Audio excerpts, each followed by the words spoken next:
Are you looking to sell your house and wondering how much it's going to cost you in seller's closing costs? Well, if so, you've come to the right place, because this is our conversation starting now.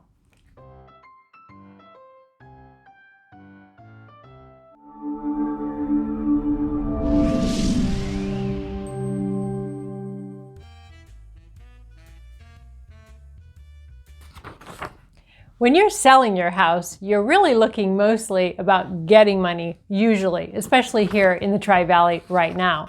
However, there are some closing costs that you will need to consider and factor that in when deciding and finding out what your net is. Because there are dozens of people that take part in any real estate transaction, there are a number of costs that are going to be involved. Most of them are paid by the buyer, for example, everything having to do with the lender. However, there will be possibly some document preparation fee that will be tied to the title company. So let's look at the title company costs. Number one, document preparation fee.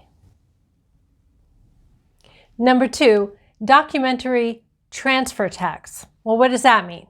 Basically, city, county, state. What does it cost to transfer grant deeds, recording, any type of recording or transfer tax, anything that you pay to the county or city or government that transfers property one to the other. Also involved with title, escrow fee. Now, although escrow fee seems like a waste of money to some people, what it actually is, it's very, very important, because the escrow fee is a place where you hold your money and everybody holds and pools their money, and it's a safe third-party place to have the money held until it's appropriately and legally dispersed to all party. So that pocket is called an escrow fee.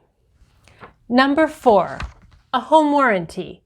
Now, will you be paying for the home warranty or will the buyer? That's part of the negotiation, and also it's area specific. Some areas the sellers pay for it and some areas the buyers pay for it.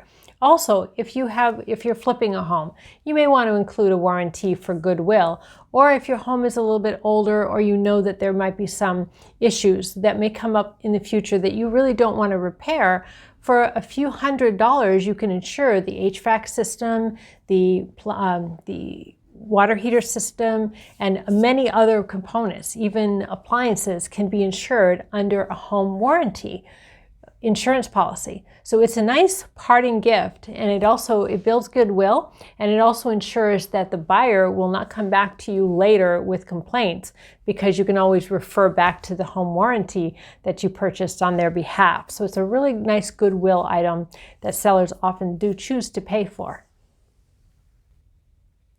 Another fee that you need to be aware of as regards to recording is the reconveyance fee.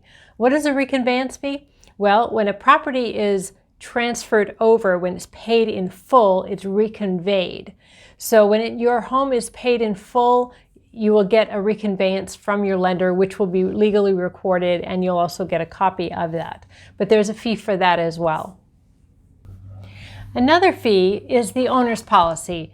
Typically, the buyer pays for the owner's policy, but in some situations, you may be buying a new property or you may be participating in the buyer's fees. And what the owner's policy is a policy that ensures your title that you're transferring to the new owner is free and clear.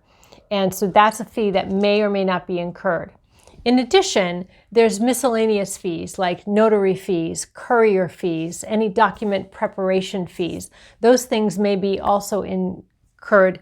And a good way to find out how all of these fees are impacting your particular seller situation is ask the title company to give you a breakdown, or ask your broker or real estate agent to give you a breakdown of all the fees before you actually get to title, or to closing, so that you can be well aware of what the fees will be way ahead of time. This is a fee. It's not actually a fee, but you're going to see it on your closing statement. That kind of sneaks up on people sometimes. And that would be the interest closing fee.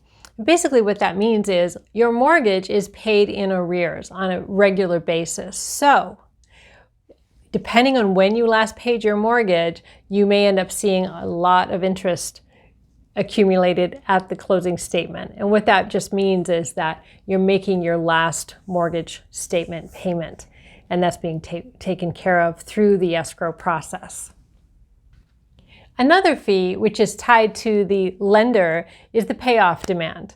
And so it's not a significant amount of money, but the lender will actually ask to be paid a payoff demand fee, and that's kind of an administrative fee of a few $100s at the most. Of course, there will be broker's commission, and 4 agents are usually involved with that.